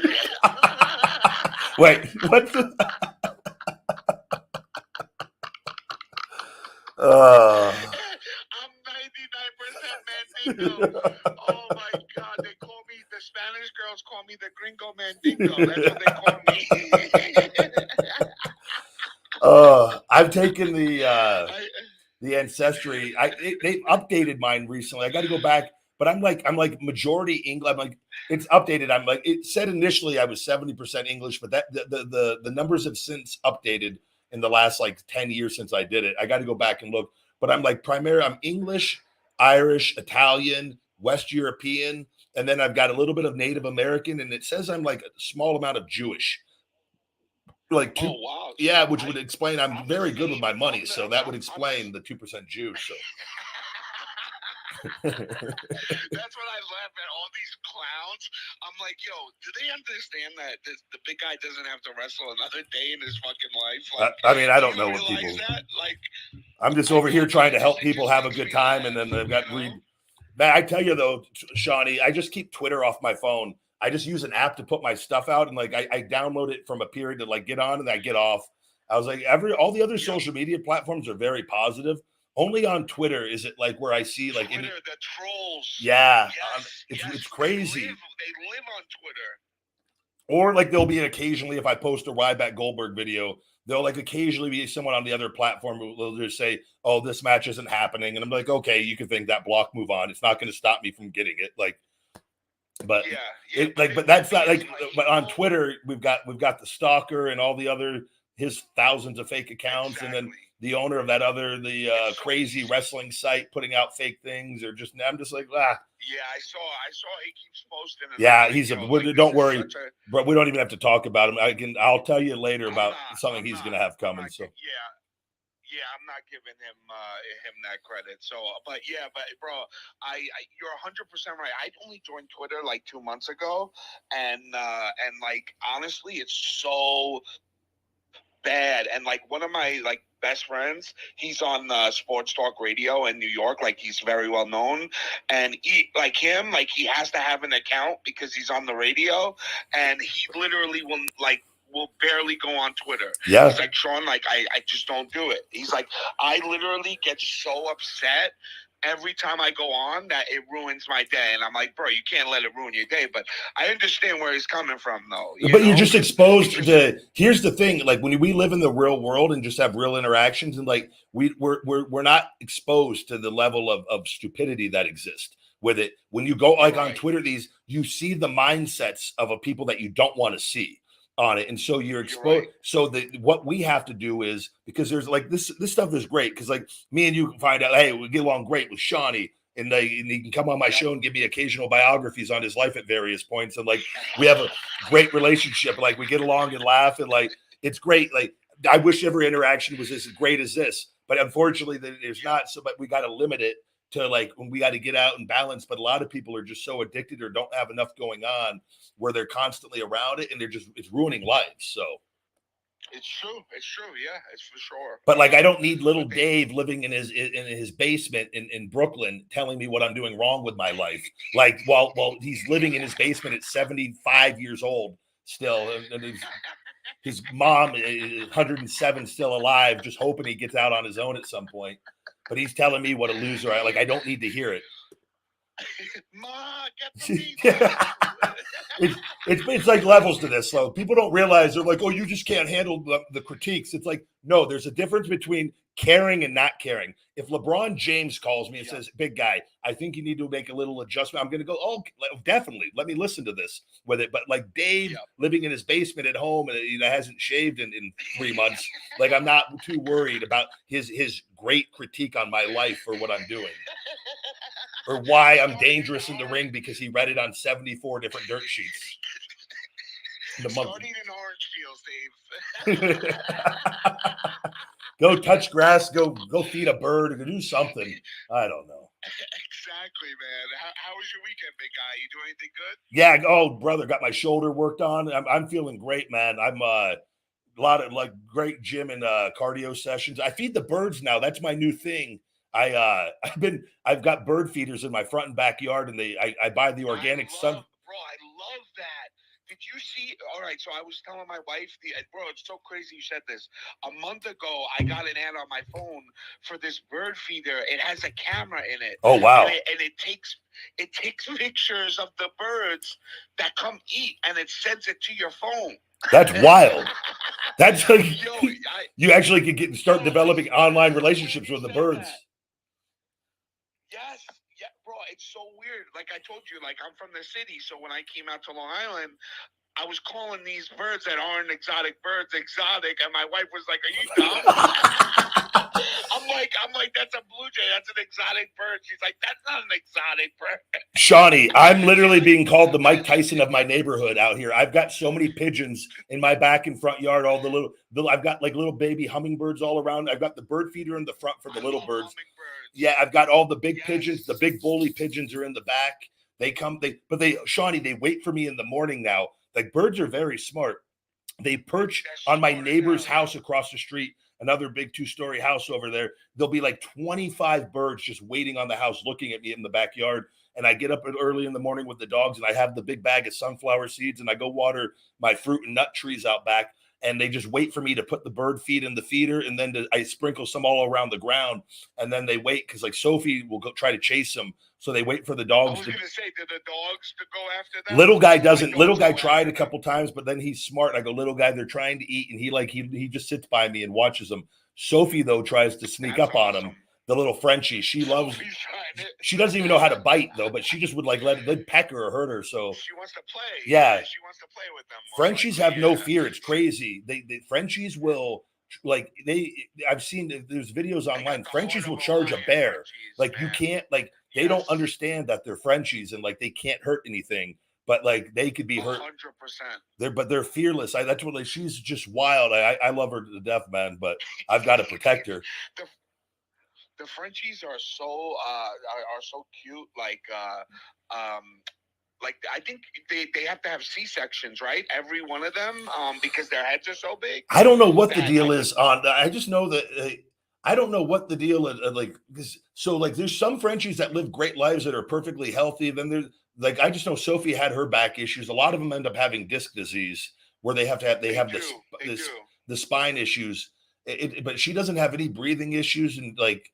But like they love to play, like they call it like zoomies. She'll just go crazy where like she gets this possessed look and even now and like I gotta control her and like she just wants because she feels good again. But she's the most loving little dog I've ever had though. So that's awesome, man. I love the so about the birds. So so you just started like feeding you started feeding them and then now they see you and then they wait and then they come and then you feed them and then they leave. And then they wait and like they'll perch up again later in the afternoon and they want more. Like these things are savages. They just eat. Like I fill this thing up all the way.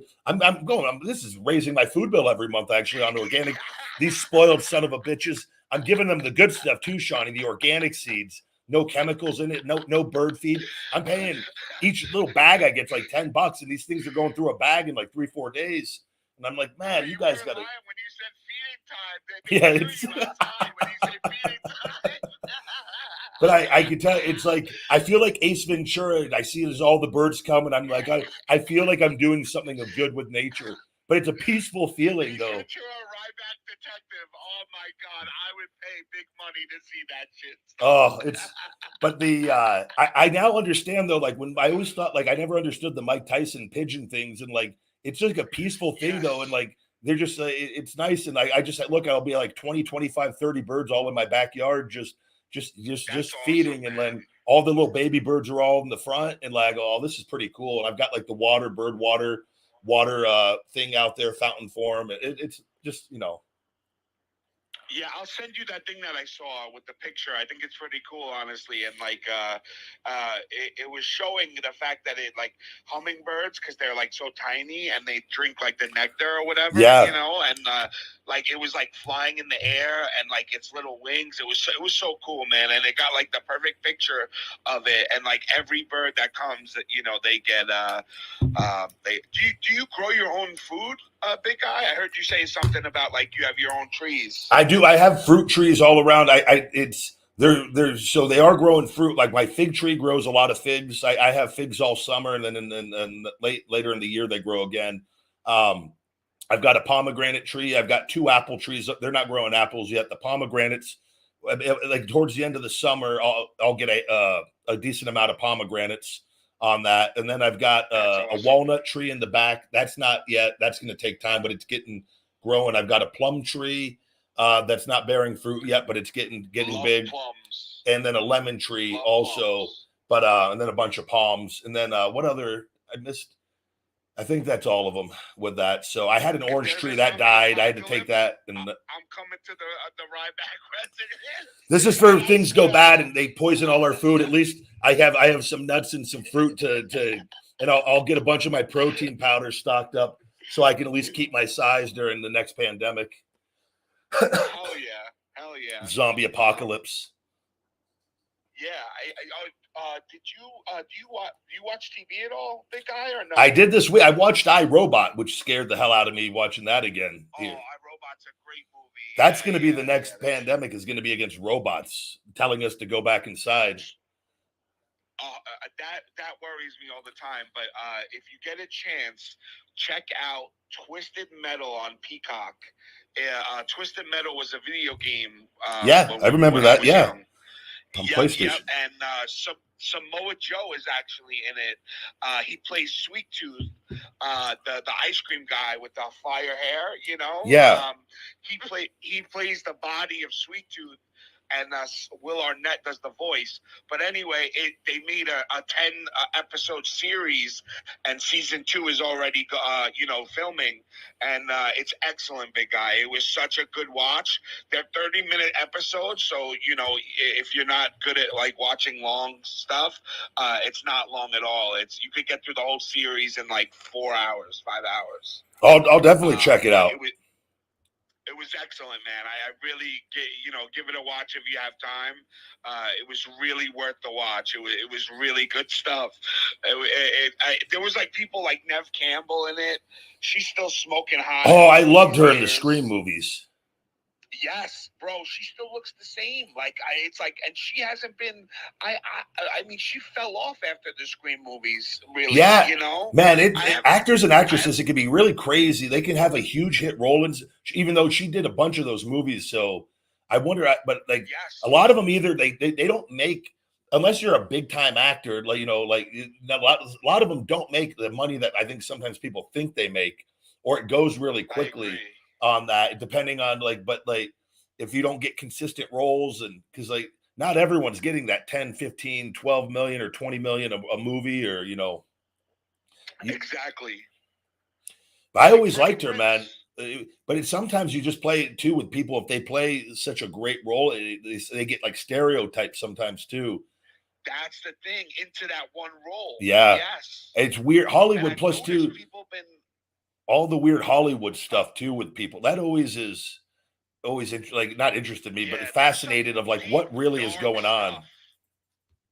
Yeah, I agree, big guy. We could talk for hours about that, but I've noticed now, a lot of the shows that I love. Another good show I watched over the weekend. The first episode came out is Heels. It's a wrestling show. I've heard of that. Yeah. I don't know if. Yeah, if you that is just a phenomenal show too, big guy. You got to watch it.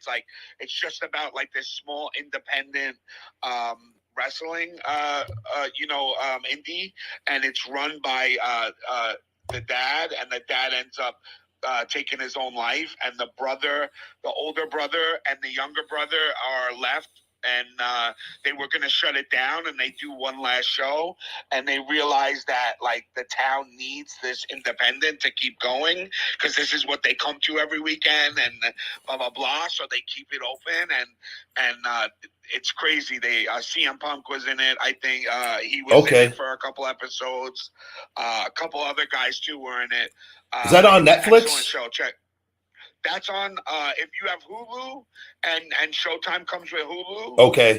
You could just go right on Hulu and type in Heels, and it's phenomenal, man. It was really I would say an 8.5 out of 10. Oh wow. And Yeah, and I'm really hard on that stuff. Like, if I don't like a show, I'll say it.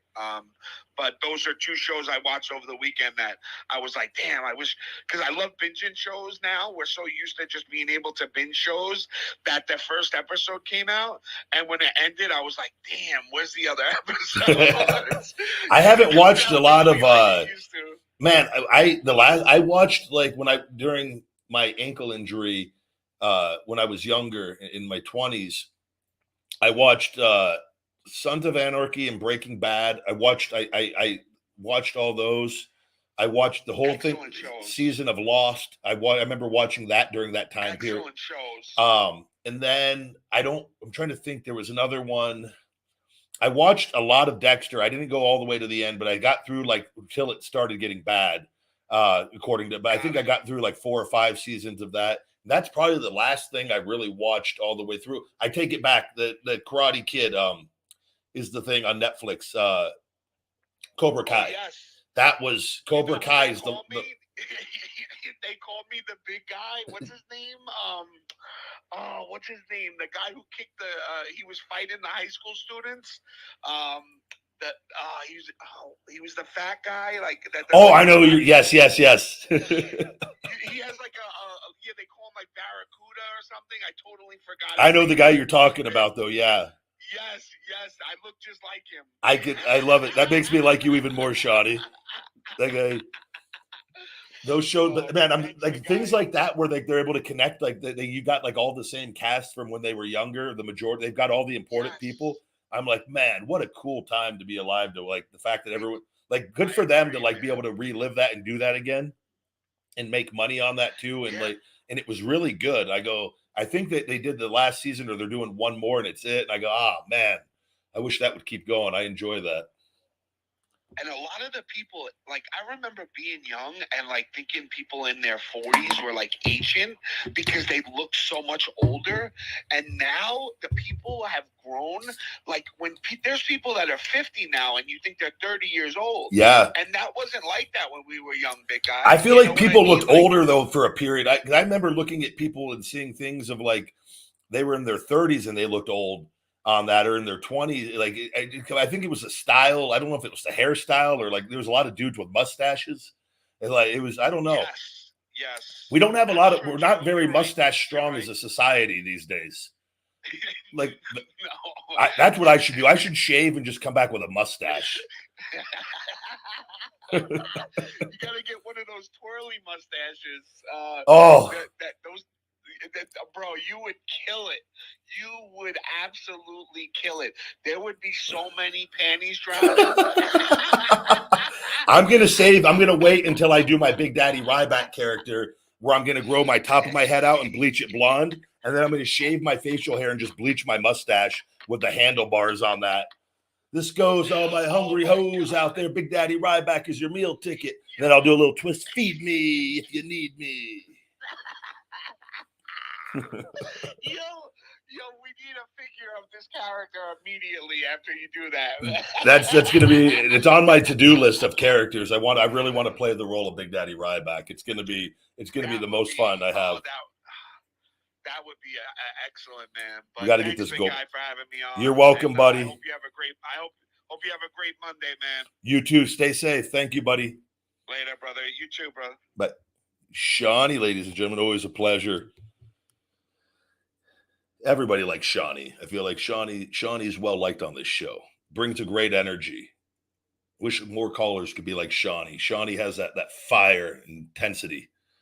YouTube fan, thank you for the super chat. Big guy, what's your next ideal mukbang? I don't know yet. I gotta see. I take a look at the food items on there and see what my cheat meal is going to be. I saw that Review Bra guy did a garlic epic stuffed crust pizza. My Papa John's didn't have that as an option, so I couldn't do that this week, and so I'll have to wait. And it might sometimes the locations it might be out next week, so I might do that maybe. I'm due for a pizza here soon, though. With everything, due for a pizza for sure coming up. Taking a look here. Do another caller. Tempted to do this one, but I have a feeling it's going to be bad.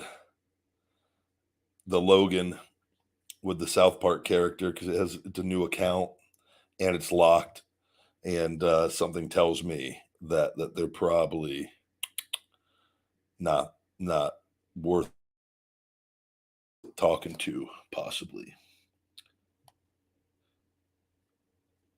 Taking a look at the chat real quick. I thought I missed one other super chat. Let me.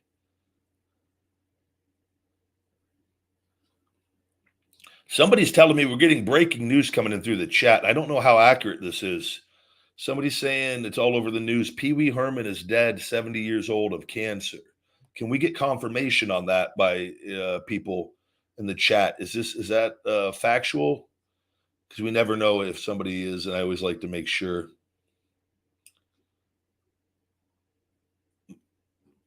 I grew up watching the Pee Wee Herman show. Yes, it's true, big guy. True. Ah, man. That is really unfortunate. I can't believe Pee Wee Herman was 70 years old. Well, man, I'm gonna have to look that up after this show. My condolences to the family and friends and everybody. What a horrible. Oh man. It's crazy as we all go through life and get older, and it seems like a lot. You realize it goes so quick, man. And I always felt like I feel super young right now. Like I don't feel I felt old at 34 when I was hurt. I feel young and like there's all this time in the world, but there's really, you look at it, like most people, I was just reading this thing the other day. They were talking about, people think 50 is like the halfway point in life, but most people don't live to 100 years old. That's a very rare thing with that. But I come from a family. My great grandmother lived very old. My grandmother lived very old. On that, and where we've got some longevity on our side. And my dad's side, the grandparents lived very good lives, but in that 80 range, 80, 85, but it's that halfway point is different for everybody on all of that.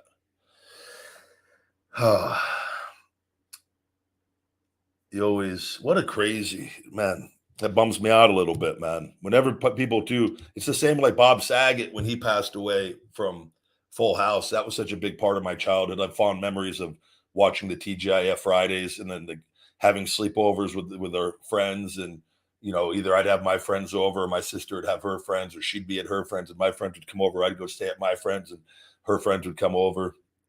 I was always hitting on all my sister's friends. Little big guy. Man, good times though. But it's always whenever the people pass away from our childhood or different things, it's pretty shocking on that. Let me see here. Take one more caller. I feel like we got some shady accounts in here. We're going to take a chance on this account though. Hello, welcome to the Ryback Show. Hey, how's it going, big guy? I'm good. How are you? I'm great. Yeah, the Pee Wee Herman thing. I just now, turned on the news and saw it too. I thought it was fake.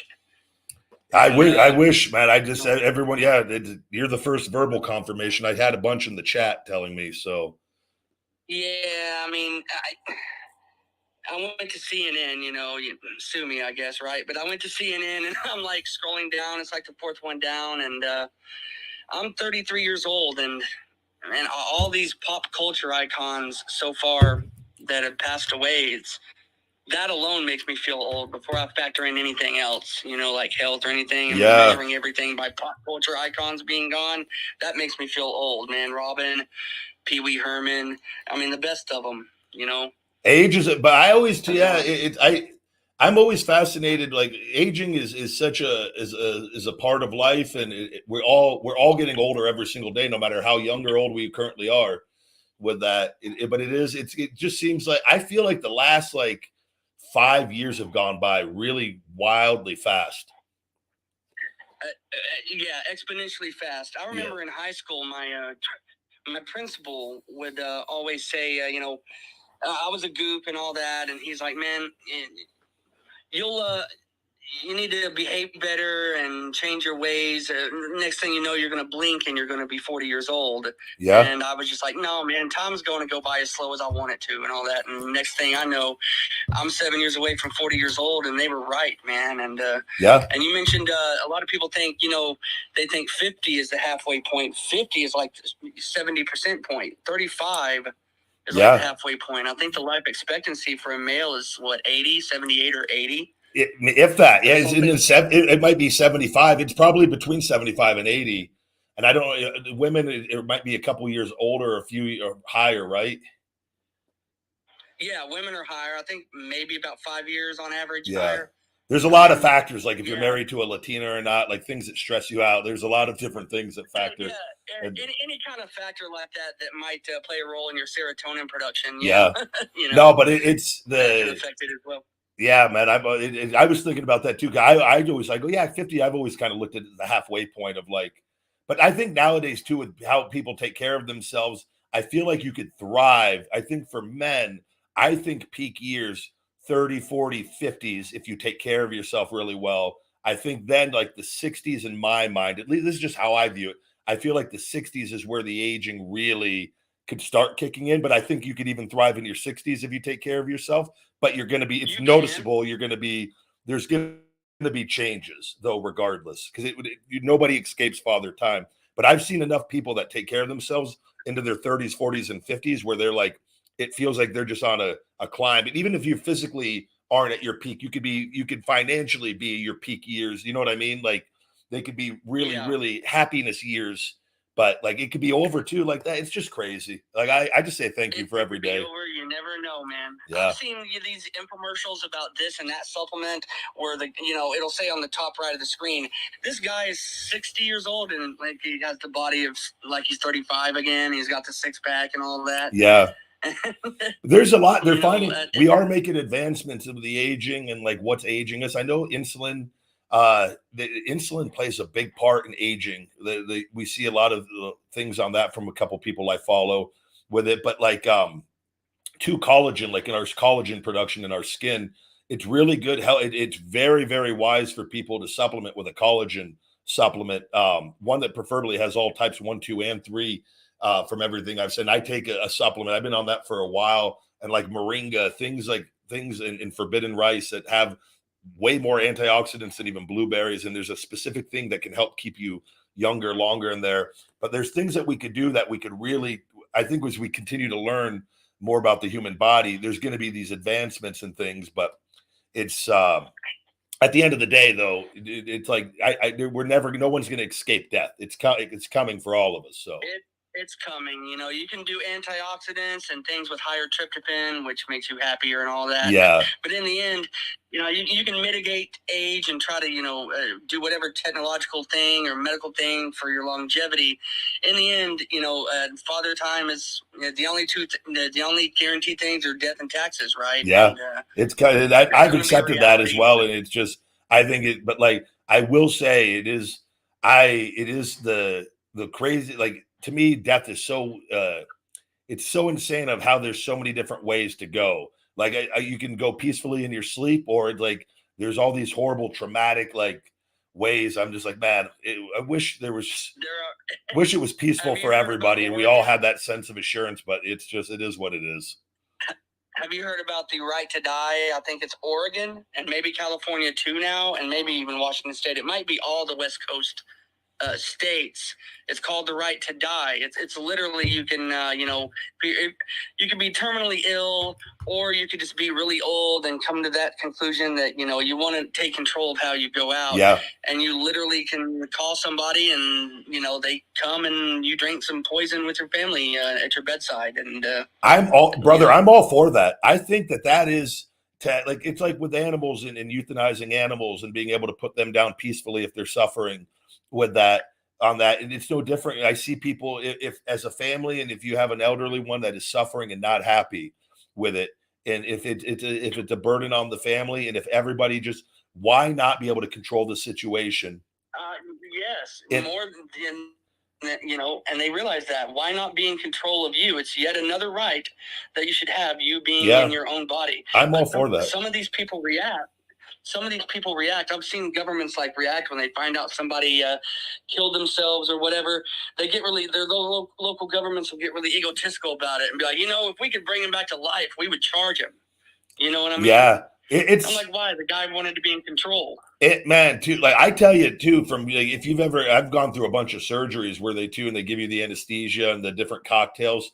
I'm telling you, it's the most peaceful thing in the world when you go under for things. And like, that's why, like when they put dogs under too, they give them the anesthesia first. And it's like, they go to sleep with it before they inject them with the stuff that stops their heart with that. And it is, unless you've experienced it and you go, I go, that would be the ideal way to go and just be at peace. And for somebody, there's no pain, no suffering with it. And if you choose to do so, now, if you don't believe in that, all the power to you. But I think to take that right away from somebody when we have that ability, I just don't understand getting upset over. I go, why not? Like, rather than somebody suffering or like another year of misery and can't take care of themselves. And it's not. And if they truly they're suffering and don't, you know, they're ready to move on. Yeah. I think it's a good thing. It is a good thing, especially if, you know, if being a burden to their family, if it's coming from the horse's mouth, the person that's experiencing it themselves, then there is absolutely 100%. You shouldn't be able to doubt that person. You know what I mean? And at least those states, I think it's at least Oregon and Washington State, have realized this was years ago. It was about 10 years ago it happened. And, you know, that's going to be another thing that's going to be a what if that starts coming into other states, you know, like marijuana. You know, that's another one. It's coming to more states have legalized it. And the what if game is, you know, when is it going to happen in the South and all that? Well, the same thing is going to happen with the right to die situation. One of these days, it'll take more center stage than it is now. Yeah. Because you got COVID and the war in Ukraine and all that. The right to die isn't really that big. But as it becomes more big later on, that's going to be another one that they're going to keep track of. Which state's going to do it next? And yeah, I can see that being the case for sure. Yeah, it might take a little bit, but you know, got too much stuff, a plethora of stuff going on right now. Oh, I know, brother. But, I'm just kind of like we got everything with the election coming up. I'm like, what crazy stunts are going to be pulled coming with everything? I was just like, we've got them talking about aliens existing. That like it is everything in the movies that hearings on that now. Yeah, like I'm just waiting. Like we have all these films and people that knew, like with everything from Terminator to iRobot with AI, the artificial intelligence, and like all these things that like we're just like you would think like weren't going to happen yet. Like they're happening. The next thing I can't wait for them is to announce like a Jurassic Park theme park that the scientists have like figured out a ways to clone the dinosaurs into like for the Jurassic Park theme. I read something a few years ago about Australia. Of course, may or may not have this. Not obviously not confirmed that Australia may or may not already have extracted raptor DNA and could be about to try that. Of course, I mean, and that thing has never been, you know, bringing back dinosaurs. That's never been an if. I think that's always been a win. When technology would catch up. Yeah, and we're getting it probably does exist already. Like it's all this stuff. God forbid we solve human problems first. Let's bring back the dinosaurs. Yeah, everything that seems technologically impossible. I feel like for the past 10 or 15 years, we've had the technology, and it's not a question of if about the technology part of if we can do it. There's the if is only like legal situations now. Like, should we do this? Yeah. Like flying car. You know, the Back to the Future 2, everyone's like, you know, they went to 2015 and they were flying cars, and we're 8 years past that and no flying cars. That's not because the technology is not ubiquitously there. It's because imagine the same emotions that people use while driving on the surface of the ground. You can now drive into a building and you can drive into things and people can cause chaos. Yeah. And if you get into an accident in the air, you can then kill people below you. And like there's a million. You want to know where the flying cars will eventually come in though? If when AI takes over fully, where it's not actually human operated and there's actually air traffic waves and like it's inevitable at some point because we're already there. I just heard this was Vegas. It was on the news the other day. They said there's now AI taxis driving in Vegas on the roads, literally and they literally look like the little vehicles in Total Recall with the taxi cab drivers, the little square boxes. It's the same type of vehicles. They're like these black square cabs, and they're all AI driven. I don't think they don't go as fast as normal cars, but they drive. They're fully functional AI cabs. It's already like making its way to Vegas, and then like Elon's doing all the tunnels here already. Like it's, I just like go, man, it's coming. Elon is the person. Elon's the one that's wanting to like expedite this whole process more than any human being on the planet. He is like the real life Tony Stark. Yeah. You know, I don't know, man. imagine if he was in the weapons industry. The what? Imagine if Elon Musk was in the weapons industry. Yeah. No, I just, insane. there's just, I look at, because like corruption has always existed. War has always existed. So all this stuff is just going to simply keep amping up. Like all the countries are going to want all the killer robots, the war robots, the war dinosaurs eventually. Like all this stuff is going to be used for evil at some point as well. At some point, it always does. So far with the people that are morally correct with it, you can only go so far with that. And I would love to live during caveman days. Just me with a campfire, some hot cave women. I think it's simpler of times with it. Or if we could have peaked, like we peaked in the 90s after Nintendo 64. If we could have just stopped right there and just said, well, maybe could we have gotten in? Yeah, GoldenEye and N64. Yeah, cut it off there. We had phones, but we didn't have the internet. We had like text messaging where we could communicate. Like we got to a point where it was like we could connect around the world, but we weren't exposed. People couldn't like form with social media. Like it was under control with it. And like you still had to go see people. And now it's the point of no return. Like now we have Australia trying to clone raptors, and like it's just. Yeah, Australia trying to clone raptors. Buddy in Canada thinks he's related to the Hart family. Like, I don't know what's going on anymore. Pee Wee Herman just passed away. Pee Wee Herman passed away. I'm going to move to Seattle. This is. Before it all happens. Seattle seems like it's going to be the perfect place on the planet to avoid every like sociocultural inadequacy. Me, take the whole family. We're all going. We're going to do a combined effort. We're all peacefully going before it goes too crazy. We could rename it Cobain. Well, brother, I appreciate you calling in and enjoyed the conversation. Yeah, you too, man. I didn't think it would last that long, but you have a nice day. You too. You're always welcome on. Thank you. All right, thank you. Good deal. I enjoy that. It's nice talking about things other than wrestling all the time. Yeah, Caveman with Phoenix Marie. Oh, that'd be a really good time. The guys, thank you very much as always for tuning in. What a wild show this Monday show has been over here on the Ryback Show. Guys, iTunes reviews are greatly appreciated. If you can go over to iTunes and leave a star rating and write a review, it really helps me out on the show. With that, and please check out my Feed Me More Nutrition on feedmemore.com. Thank you to all our loyal customers on that with everything. I've got the discount codes. New customers, RYBACK30 to save 30%. That code is going away very soon. Returning customers can save 20% discount code FEEDME20. And all orders come with a free Feed Me More Nutrition premium shaker bottle.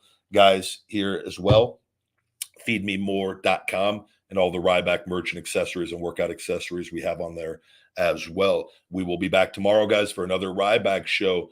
Thank you for all the love and support. And until next time, my friends, stay hungry. Feed me more. Hey, Rybackers, don't forget to hit that like button, smash that subscribe, and shell shock those notifications for the best supplements on the planet with Feed Me More Nutrition and all the latest cool new Ryback merch. Visit feedmemore.com.